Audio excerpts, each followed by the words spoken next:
Chers amis, bonjour. Nous sommes le vendredi 6 septembre 2025. Il est pratiquement 9 heures. Quelques news de l'Arménie, de l'Artsakh et de la diaspora arménienne. Nous avons appris hier par les médias et je remercie Yerevan Hayastan de m'avoir signalé rapidement, donc par la presse, surtout lyonnaise, l'arrêt, la fermeture provisoire ou définitive, on ne sait pas, du centre TUMO de technologie, vous savez, numérique, donc de formation pour les jeunes et moins jeunes, TUMO à Lyon, qui laisse 34 licenciements, en fait, salariés qui seront sans doute licenciés, puis 1500 élèves, jeunes ou moins jeunes élèves, du numérique robotique. Vous savez, c'est le centre TUMO, c'est une initiative de l'Arménie, en fait. C'est un process né en Arménie qui est développé à travers le monde, dans beaucoup de villes, dont Lyon, donc à Charbonnières, oui, Charbonnières-les-Bains, et sur une initiative il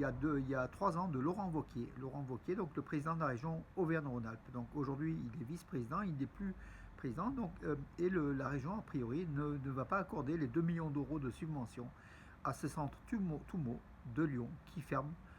C'est étonnant, c'est vraiment étonnant. Une école mise en place quand il a été en Arménie, d'ailleurs, on faisait partie ici à Valence. Moi, j'étais aussi avec la délégation de Nicolas d'Aragon, le maire de Valence. On était en délégation il y a cela de 3, 4 ans, même, oui, 4 ans, oui, 4 ans en Arménie. Et il a visité le centre TUMO à Yerevan, voilà. Et puis, bien sûr, étant très proche de l'Arménie et des Arméniens, Laurent Wauquiez l'a appliqué aussi pour le bien de la France, pour cette technologie, donc ici à Lyon. Et cette école, on a appris donc avec surprise, stupéfaction, qu'elle fermait ses portes. Donc c'est étonnant. Donc à suivre, mes amis, on donnera sans doute de futures informations sur cet état-là. Bon, peut-être, j'espère que c'est à titre provisoire que ça a été décidé par la région et que cette fermeture ne soit pas définitive, parce que l'école TUMO, c'est de la technologie avancée, c'est réellement ce qu'il faut pour les enfants, pour le développement des enfants, en fait, voilà, avec le monde du numérique aujourd'hui comme vous le savez, qui prend une part très importante dans la vie de tous les jours. Gagik Saroukian, le milliardaire arménien, qui est aussi le président d'un parti politique arménien, Parkavachaestan, il avait décidé de construire, en fait, d'ériger la statue géante de Jésus-Christ en Arménie, donc la plus grande statue géante du Christ au monde. Voilà, et dans la région d'Apovian, c'est son aire d'action. Après divers problèmes avec le gouvernement arménien, les normes sur une montagne où il y avait des fouilles archéologiques, avec divers problèmes, aujourd'hui, la statue est prête. Et Gagik Zaloukan a dit, grâce à nos efforts à tous, la statue du Christ sera érigée. Elle deviendra le symbole du renouveau national, de solidarité intérieure et de rayonnement mondial. Voilà une statue je crois, elle fait 33 mètres, 34 mètres, mais sur un socle aussi haut. Au total, ça devrait faire à peu près au départ, on parlait d'une centaine de mètres de haut, mais en tout cas, ça sera une attraction touristique plus qu'une attraction religieuse, vous savez, voilà, pour l'Arménie. Et pourquoi pas? Moi, je dis pourquoi pas. Si ça peut faire des milliers de touristes en plus pour l'Arménie, c'est toujours ça. Et voilà, que le Christ ne soit pas représenté aux normes de l'église arménienne ou autre. Enfin, après, on peut discuter de tout. Mais en tout cas, Gagik Saroukian, c'est avec ses fonds personnels qu'il érige cette statue. Vous savez, on a tous un petit peu des rêves et des fantasmes. Voilà, pour lui, son fantasme, c'était d'ériger comment dirais-je, son délire. C'est d'ériger cette statue pour le bien de l'Arménie et son bien à lui aussi, bien sûr, parce que c'était un petit peu un mégalomane, il faut quand même le dire. Mais bon, écoutez, moi je suis pas contre que l'Arménie en profite aussi. Voilà. Le Premier ministre arménien Nikol Pachinian est au Japon. Comme vous le savez, après la Chine, il s'est rendu au Japon avant-hier. Hier, il a rencontré le Premier ministre japonais, son homologue, Shigeru Ishiba, à Kantei, banlieue de Tokyo, donc au siège du gouvernement japonais. Les relations entre Yerevan et Tokyo sont très très bonnes. Voilà.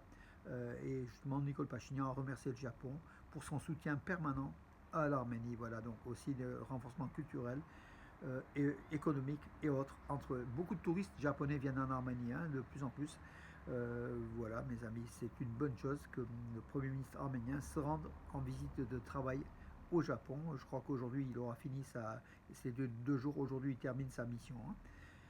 Voilà, la Russie considère, la Russie, par la voix de la porte-parole du ministère russe des Affaires étrangères, Maria Zakharova, a affirmé que la Russie considère que la décision de dissoudre le groupe de Minsk de l'OSCE sur le conflit du Haut-Karabakh, qui était chargé du conflit du Haut-Karabakh, dont la Russie était l'un des coprésidents, donc la Russie considère que cette décision de dissoudre le groupe de Minsk de l'OSCE est justifiée. Voilà donc aussi une bonne. De toute façon, aujourd'hui, Moscou se plie se range sur l'avis de Washington, hein, voilà, donc comme les accords de Washington du 8 août dernier ont entériné les liens entre l'Arménie, enfin le rapprochement entre l'Arménie et l'Azerbaïdjan pour un futur traité de paix, même si beaucoup en doutent de sa signature totale définitive.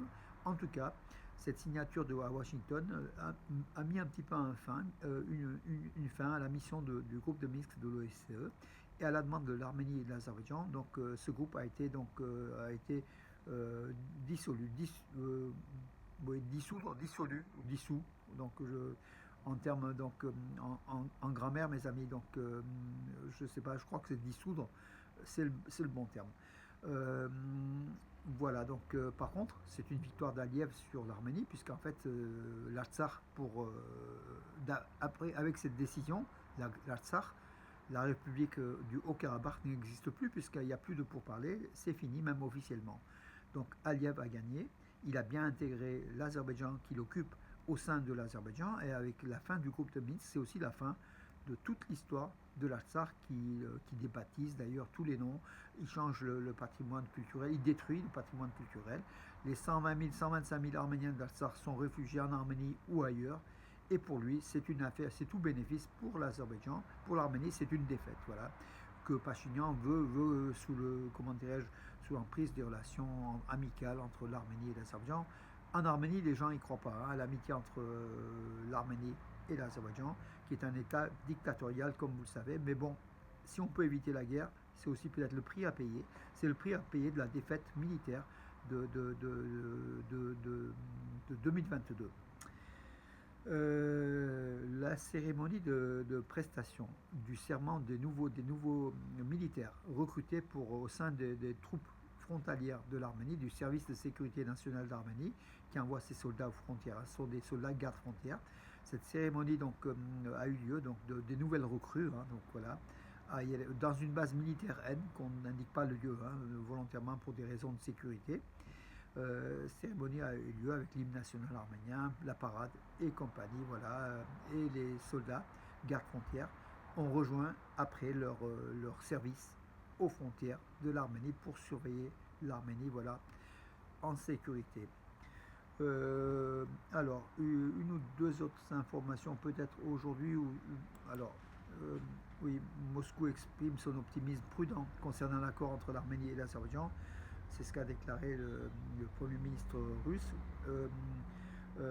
Alors, indifférent aux pressions de Pachinian, le Catholicos dénonce le Deshmyadzin, Kalekindo Deshmyadzin, dénonce la polémique destructrice de l'Azerbaïdjan. Bien sûr, une polémique sur déjà, à savoir, l'Azerbaïdjan utilise le corridor du Zangezur pour dire la route Trump, en fait, hein, uniquement pour tromper donc, les gens. Parce que le corridor n'a pas été obtenu, l'Arménie est souveraine sur la route et Bakou et Ankara utilisent toujours le terme corridor pour déstabiliser l'Arménie, pour essayer de faire gagner par les mots ce qu'ils n'ont pas pu gagner sur le terrain, puisque le corridor tant voulu n'existe pas, en fait, n'a pas été réalisé, sous une pression bien sûr des États-Unis, mais surtout une pression de l'Iran, hein. Il faut quand même le dire, l'Iran était le premier ennemi farouche à ce corridor du Zangezur, et beaucoup plus que l'Arménie, hein, d'ailleurs, l'Iran défendait l'Arménie beaucoup plus que l'Arménie, pour ses intérêts stratégiques, bien évidemment, hein, pas pour les beaux yeux des Arméniens, mais en tout cas, l'Iran est resté stable à sa revendication, pas de corridor à la frontière entre l'Arménie et l'Iran, une frontière entre l'Arménie et l'Iran peut, à travers l'Arménie, aller vers la mer Noire, aller vers l'Europe, aller vers la Russie. C'est aussi voilà, une option stratégique de Téhéran, et puis qui craint aussi le rapprochement du monde turc entre l'Azerbaïdjan et la Turquie. L'Iran qui a des millions d'Iraniens d'origine azérie au nord-ouest surtout de l'Iran, avec capitale Tabriz, hein, la seconde ville je crois de l'Iran. Voilà mes amis pour les informations d'aujourd'hui. Je salue aussi donc hier soir donc, sur une idée de Vartan Betizian avec Rosaline Arslanian. Il y a eu une soirée donc, à Saint-Péret, donc à la salle Victoria, au profit d'aide au profit des Arméniens de Syrie et du Liban, avec de nombreuses vidéos, des interventions. En tout cas, l'initiative était bonne, il y a du travail qui a été fait. Voilà, on salue cela mes amis, tous ceux qui se lèvent tôt pour bosser, pour travailler, pour avancer, au niveau associatif hein, et au niveau aide humanitaire ou aide autre pour l'Arménie ou les Arméniens de la diaspora, dont l'Arménie, la Syrie et le Liban, qui formaient une seconde patrie pour beaucoup d'Arméniens de la diaspora, qui formaient, puisqu'aujourd'hui ils sont diminués ces deux pays par des faits politiques, ne sont plus les mêmes, mais en tout cas, ils ont besoin d'aide et de soutien. Et cette soirée était importante. Bravo Vartan Betizian, bravo à tous ceux qui ont contribué à sa réussite. On y était en tout cas. Voilà, on a passé de très bons moments de souvenirs et de soutien. Voilà mes amis pour aujourd'hui. Demain, forum des associations à Valence avec Roslo Vidyaozer et son association Idjeval avec un stand au sein de 250 à peu près participants hein, par stand, avec plus de 20 000 visiteurs attendus. Et puis dimanche, ça sera autour d'Arménia, l'association culturelle Arménia, au forum des associations à Bourg-les-Valence. On en reparlera, mes amis. Sur ce, bonne journée. Et puis samedi, demain, mes amis, à 18h, Arménie-Portugal avec Ronaldo. Arménie-Portugal, premier match des qualifications de la Coupe du Monde 2026. Donc pour l'Arménie qui est même avec Edouard Spersian, Lucas Selarayan, Bichakchian, l'Arménie comment dirais-je, aura du mal face au Portugal, mais on espère toujours un exploit. Voilà, peut-être un exploit d'un joueur ou deux. Par contre, par exemple, Dikan Barserian, champion de Slovaquie, il peut faire la différence, comme Spersian, n'importe bon. Mais face à des Ronaldo et une équipe du Portugal qui est l'une des meilleures du monde, mes amis, ça sera difficile, mais en tout cas, on aura plaisir à suivre aussi à travers les médias ce match. Demain à 18h à Yerevan, au stade républicain d'Yerevan, Arménie, Portugal, à guichet fermé. Il y a eu 1,5 million de demandes de billets, il y a eu que 14 000 places assises au stade Handra Bedegan, républicain, Vasken Sarkisian de Yerevan, mes amis. Voilà pour aujourd'hui. Je vous donne rendez-vous à demain et bonne journée, mes amis.